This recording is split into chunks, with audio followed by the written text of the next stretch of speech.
How's it going, guys? Jake here, and today we're going to be taking a look at the Ars Magica 2 mod. Now this mod adds the whole realm of magic into your Minecraft world, and because of how complex it is, I'm going to be doing a multiple part series, and in this first part, I'm going to be teaching you how to get the essentials so that you can cast your first spell out of your hand. So without further ado, let's get into it. So I'm first going to go over some new things that are added into your world when you first open it up. And now in front of us we have 5 new ores. We have Shimmerite, Blue Topaz, Vintium, Moonstone, and Sunstone. Now, as you can see, those are what the ores, and that's what they look like, and when you break them, those are what you get. And on top, you can see the individual blocks that you can make with these, and they all look very cool and magical. Then we also have some plants that are added into your world. We have the Desert Nova, we have the Sarah Blossom, if that's how you want to pronounce it. We have the Wake Bloom, the Alm, and the Tarma Root. Then we also have Witchwood trees. Now it looks amazing with this purple kind of texture to it and these white leaves. And also if I turn around, you can see that they spawn with a pretty high frequency. As you can see just in this open field, I've got I think 4 of them. And there also can be pretty large trees, so you can get this type of wood, and you might need these in a couple recipes, but it just looks amazing by itself. Next we have this liquid essence, and now you're going to find this usually in these 2x2 squares. Just randomly throughout your world. Could be up on the mountain, could be in desert. You can find them basically anywhere. And you're going to need this, and you're going to need to place a wooden block, could be wooden, cobblestone, whatever, just a block next to it with an item frame. Now you're going to take a book, and when you place it in here, you're going to start to see these cool particles go into the book. That is because it is infusing the book with magic. As you can see, this cool effect happens. And now we have an Arcane Compendium. And now this is basically the manual of this mod. It shows you what you can do, the certain things that you've learned, and how to make certain structures, as you can see right in front of me. So if I go ahead and open this up, you can see that on this left we have all these different tabs. You can see that we've got mechanics, we've got items, blocks, all this type of stuff. So going over, the first thing you're going to take a look at are structures, and those you're going to take a look at the crafting altar. Now, as you can see, it kind of tells you a little bit about the altar, but no, I took a pause right here of this kind of manual for this mod. So if I go ahead and open it up, you can see that on the left we have several different tabs. We've got the guides, the mechanics, the items, the blocks, the shapes, the components, the modifiers, the talents, the mobs, the structures, and the bosses. Now the first thing you're going to want to take a look at is the structures tab that is open, and the crafting altar. Now it has a little bit of information here, but this page is really important because it talks about what you can use to strengthen your crafting altar. So for cores, or the things that are placed on the top, and I'll get to those in a second, you can see that, sunstone block, it has a 10 and glass has a 1. So if you're wanting to make more powerful spells, you need to use these blocks for higher powered items so that your crafting altar can handle these powerful spells. So as you can see, Witchwood planks or purpur blocks, you can use those for the body, and you're going to need those if you're going on more power once again for your crafting altar. So you got 2 different things. You've got the catalyst at the top, and you got the structures just for the main body of the altar. So you're going to need both these things to make the altar, and well, sunstone can be very difficult to get, so you might start off with redstone or something. That's pretty easy. But in front of me, you suck. I wanted to do a retake of that anyway.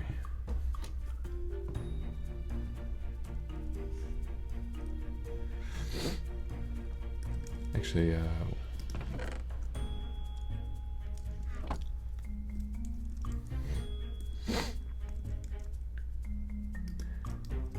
now if I go ahead and open this book up, you can see on the left we have several different tabs. We have guides, mechanics, items, blocks, shapes, components, modifiers, talents, mobs, structures, and bosses.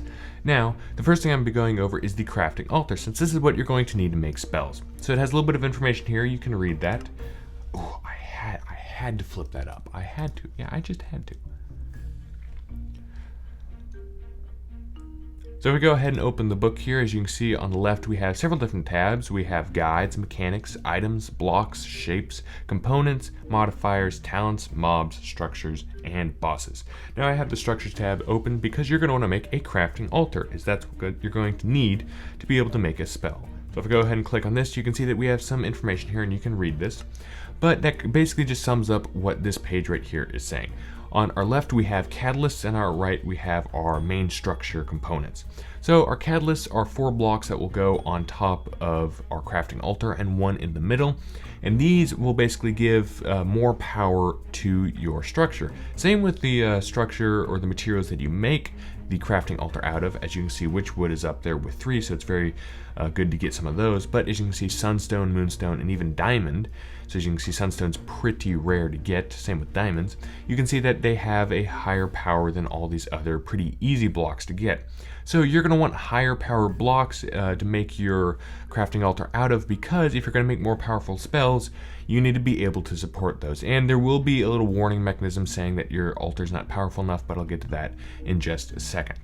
And so then if we flip over another page, you can see that there are many different types of altars and combinations for you to go through. And personally, I have made this type of altar right here. But before I get on how to make this, I'm going to go over some of these things that you're going to need to be able to craft, like that stand right there. Now, starting off with the spell parchment. To make this, you're going to need a stick, a paper, and another stick. And then we have Vintium dust. This is what you're going to get when you mine the Vintium ore. But to make an arcane compound, you're going to need to take 2 redstone, 2 glowstone, 2 stone, and 2 netherrack. To make an arcane ash, you're going to need to just put that arcane compound in the smelter, and you're going to get 2 ash. And then to make the purified Vintium dust, you're going to take a desert nova, a Sarah blossom, however you want to pronounce that, a Vintium dust, and an arcane ash to get that purified Vintium dust. Then we also have runes. Now, to make a blank rune, very simple. You're just going to take 6 cobblestone. As such, you'll get 2 of those. And to make any color rune, and those will change depending on your spell, all you have to do is place a blank rune next to the thing that would produce that color. So you can see for red, you're going to have the rose red dye, and it's that simple. Next, we have a couple of structures. We have the oculus. Now, to make this, you're going to take 3 of any type of stone, chisel stone, bricks, all that. You're going to take a glass, a blue topaz, and 2 coal. Then we have an inscription table. To make this, you're going to take a feather, a spell parchment, a torch, 3 wooden slabs, and 2 planks of any type of wood. We have a crafting altar, and to make this, you're going to take a Vintium dust over a stone. Then we have a lectern, and to make this, it's just 3 of any wooden slabs with a plank underneath it. Then we have a magic wall. To make this, it's just 2 Vintium dust with a stone, and as you can see, it looks pretty cool, and you get 16 of them for just that crafting recipe there. So your Arcane Compendium shows this in a nice animation. I decided to make it a little bit more visual to make your crafting altar. Now, you're going to start by building a 5x5 base and put 1 of your catalysts in the center of whatever material you're making your crafting altar out of. Then you're going to raise up walls on 2 opposite sides, and you're going to place magic walls in between those, and you're going to place a lectern on one of those sides, doesn't matter which. Our next level, we're going to raise those walls up by 1, and we're going to place a lever on the opposite side of our lectern. That's very important. Our next level, we're going to raise our walls up finally 1 more, and then we're going to add some stairs in the middle to make it look kind of like it's an archway. Then our final level, we're going to add our 4 catalysts on the corners. We're going to add stairs to complete it, make it look like a nice archway. And then we're going to add our crafting altar in the top center, as you can see. And you can tell it has worked because the pattern underneath that white circle is now the nether brick pattern. So that is how you make a crafting altar. Now remember, you're going to need to make this to be able to make spells, and you're going to need a powerful one to be able to make powerful spells. So now, to make spells, you're going to need 3 different things. You're going to need shapes, components, and modifiers. Shapes are basically how you're going to cast the spell. As a projectile, you're going to shoot it out of your hand. As self shape, you're going to cast it on yourself, stuff like that. Components, they basically talk or show what is going to happen with the spell. Is it going to cause freeze or fire damage? Is it going to dig? All this type of stuff. Then modifiers, they basically change what the shape does. So if I had a projectile, I could put bounce on it, so then it goes bouncing around on walls instead of just flying straight. Or I could add the effect of gravity on it. So it just kind of changes or modifies how your spell is casted. So here's the Oculus that I talked about not too long ago, and if I right click on it, I'm going to open up a GUI, and as you can see, we have this very cool looking GUI. It's kind of a skill tree basically, and then we have many different tabs up here at the top. And now, how you get spells is, well, you kind of have to unlock them by casting them, because whenever you cast a spell, you're going to gain levels, and those levels will allow you to, as you can see on the side, get these particular points of blue, green, and red to be able to get more things to make more spells. So right here we have a projectile, and as you can see, it says snowball for a fun little text. And this, as you can see, the title is blue, meaning that it's going to use a blue point to be able to unlock this. Now if I come down here a little bit, you can see that we got some reds and some greens. So usually it goes blue, green, and red for difficulty, or you're going to need more stuff to be able to get these advanced spells. It's not always the case, but that's generally what's the case. So I'm going to go ahead and click on this, and it's going to unlock it. So now I can build a projectile shape for a spell. So then I've got a couple of modifiers on the side. You can tell that because they are in this diamond shape. And now, as you can see, I can add gravity to this projectile, or I can make it bounce. Kind of the two that I talked about when I was in the book. But I can also get this physical damage because I have some blue points. And now you'll start off with 3 blue points. I have 5 because I experimented around with this mod a little bit. So I'm going to go ahead and get some physical damage. And now, as you can see, that opened up 2 new paths of fire or magic damage. So I can choose which one of those I'm wanting. And I'm going to choose fire because, well, I like that. So as you can see, the skill tree keeps going, and I can unlock this other blue section, but I can't unlock this green section because I don't have one of those points. And so the blue sections are just going to be the very basic spells, and that's what I'm going over today. So this is in the projectile section, or this first tab up here. Our next tab, we have the shape of self. Now, this shape of self, basically, whenever you cast a spell that has this shape, it will be casted on yourself. So as you can tell, this is more defensive stuff. It can add health, it can regenerate you, it can, add fire protection, all that type of stuff with the self shape. Then we also have in this next tab, touch. Now, touch, whenever you right-click on a block or an animal, that is count as touching it. So, if I have a touch to dig, that means that when I click on a block, it'll now dig that block. So that's what the shape of touch does.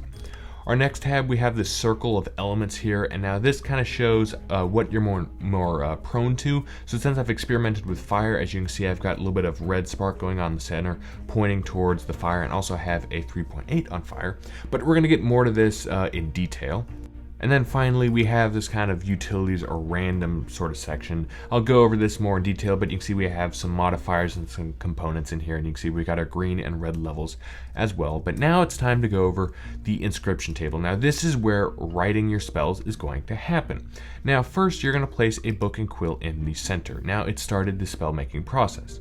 Now you can see that the 3 things I've unlocked, I've got the projectile, I've got the fire damage, and I've got the physical damage. Now, once you get a bunch of these, you're going to type, whatever you're wanting. So I can type in my fire damage there and find that, since there are going to be a lot of these for you to look through. Then you can name your spell, and I'm going to be going for a fire projectile, like that. And so what you're going to do is for projectiles and modifiers, you're going to place them in these 5 squares right here. So I'm going to go ahead and drag my projectile right there. Now you can see the orange text popped up on the right and says it needs at least 1 component. And now you can see that my components have lit up because this spell now has a shape to it. So I'm going to add fire damage to this. And now you're going to place that in this gray bar that's on the bottom. And then, as you can also see, this is now a complete spell. I could use this, and so it says remove the book, and it'll finalize the spell recipe. So I'm going to go ahead and remove the book, and I now have the spell recipe. Now this does not give me the spell, this tells me the information about it. So as you can see, the shape group 1 has projectile, and the combinations of stuff, I have fire damage there. But this also gives me the list of things I need to make this spell. So it's a bunch of different things. You can tell we have an arrow and snowballs because it's a projectile. We have a red rune because it's fire damage, all this type of stuff. And this is where our crafting altar comes in handy. Now, since I knew I was going to be doing a fire spell, that's why I have all the materials needed down here. And also, you're going to need a spell parchment and a blank rune as well. So to get things started, you're going to place your spell recipe down on your lectern. So as you can see, there's the books here, and I'll flip through the pages back and forth. And to get things started, you're going to throw down a blank rune in the altar. And as you can see, now we got some particles going on in there, and this very handily will show what items we're going to need to put in next. So you can see I need to throw in my Vintium dust. So I'm going to go ahead and do that. I need to put my arrow in. Now I need to put the snowball in. Yeah, it looked like it went in. Then I need to put our red rune, our flint and steel, and then lastly our Vintium dust. And then always you're going to have to start with a blank rune, and you're always going to have to end with a spell parchment. Now as you can see, it went away, our book is still there, and now I can pick up our spell. And so our book's there so we can get it and we can get that crafting recipe and all that stuff. But now we can customize our spell a little bit more. So already I'm holding it and you can see that I have those flame particles going on because it has fire damage selected. So if I go ahead and right click on this, I have 3 pages of very cool little thumbnails basically that I can choose for my spell. So it just defaults this main one, but I'm going to choose like this very small fireball looking one right there just because, well, that's kind of what it is. It's a very weak fire projectile. And so, I can then also change the name and I'm going to just put it, fire, just like that. And then I'm going to hit return, I'm going to click on the center, and then all you have to do is press E. And now you can see that it has changed in my inventory. It's no longer that weird face looking guy. It has the fire thumbnail that I put on it. And then you can also see that I have, well, the fire floating in my hand. And so, well, since this is a projectile, all I need to do to cast it is right click. So as you can see, I casted it. It's not affected by gravity or anything, and that's where the modifiers come in. It can change that. But since it's a projectile, that also means that it will only damage mobs. As you can see, I can launch this at the ground and nothing will happen. It has to hit some type of mob or player. Then also I have 2 different meters on the bottom of my screen. On the left, the red bar, I have burnout, and the right is my mana. Now, mana, well, obviously, if you need the correct amount of mana to be able to cast the spell. So if I go over the spell, you can see that I have this much mana, or I'm going to need this much mana to be able to cast this. Now, the reason why that number is going down is because my burnout is up. As you can see, my red bar is slowly going down because my burnout's going down. And what burnout is when you cast a spell, if you're going to cast it again, it's going to cost more mana. So you have to wait for your burnout to go down for it to go back down to its normal cost. And I think this normal cost is like 160 or 170. So if you cast it a bunch, you're going to lose your mana. But also, if you cast it, or the more you cast spells, the higher your level will be. As you can see, I'm a level 3, and when I level up, that means it's going to give me more of those points. Thank you, Rain. It's going to give me more of those points for me to get more spells and get more crafting components that I need to make cooler spells. So that is basically it. And also there are going to be a bunch of cool spells, even stuff to deal with weather and add lighting and all that stuff. But that will come up in later sections as it will get more complex. And you're going to have to get to higher levels and all that type of stuff. That was very close. Now the last thing I want to say is if I go ahead and type in AMUICFG and click this, you can see that a bunch of these boxes pop up and it allows me to move around these particular bars and meters. So you can see that I can place this mana bar up here if I wanted, or I can place the burnout, over here, or some more information right there. So it just gives you some customization, and you don't have to change it at all. You can leave it just where it is, but that is a cool command if you want to use it at all. And also you have some more options. As you can see, you can show your mana burnout bars, you can make it visible, show armor stands, all this type of stuff. It's very cool and it's very nice that it's customizable. And now all you have to do to get out of it is simply press escape. Well, that's pretty much it for this Ars Magica 2 Part 1 version. I showed you how to get just the basic form of the spell and go over a few basic terms and things that are added into your Minecraft world. And as I said, there are going to be more parts coming out going over more complex spells and other cool structures and things that are added thanks to this mod. But for now, thank you for watching. If you liked it, leave a like and subscribe and comment down below any questions you have or any other mods you'd like me to review, and I'll see you all in the next video. High five.